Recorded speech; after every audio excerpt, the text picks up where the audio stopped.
नौशहर फिरोज मोरो ऐं भरपासे वारनि इलाइक़नि में बरसाति रुकी न सघी। मॉनसून जी बरसातुनि में इज़ाफ़ो, शहर पाणी जी लपेट में, केतिरा ई घर टही पट, ग़रीबनि जी आंचनि में इज़ाफ़ो।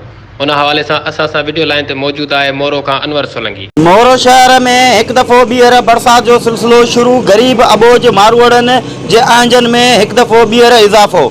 सजी सिंध जी ज़िला नौशहर फिरोज, दादू, मोरो ऐं मोरो जे आसपास जे इलाइक़नि में एक दफ़ो ॿीहर तेज़ थी वई आहे। पर अफ़सोस जो हितां जी चूंडियल इंतज़ामिया ऐं जेके चूंडियल काउंसलर आहिनि हिन महिल ताणी कंहिं बि ग़रीब मिसकीन मारवड़नि जी सार न लधी आहे।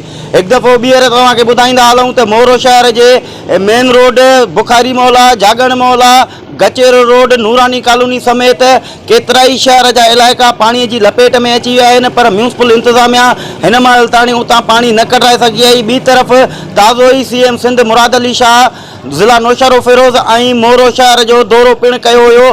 पर इंतज़ामिया उन दौरे खां बाद में इंतज़ामिया हिन महिल ताणी ग़रीब मारवड़नि खे अञा ताणी का बि सहूलियत न ॾिनी आहे। ॿिए पासे ग़रीब मिसकिन मारवड़ जिन जा घर ड्रही पट थी चुका आहिनि, पाणीअ जी लपेट में अची चुका आहिनि, हिन महिल ताणी इंतज़ामिया उन्हनि खे महफ़ूज़ मक़ाम हंधि ताणी न पहुचाए सघी आहे। जी, वॾी महिरबानी अनवर सोलंकी आगाह करण लाइ।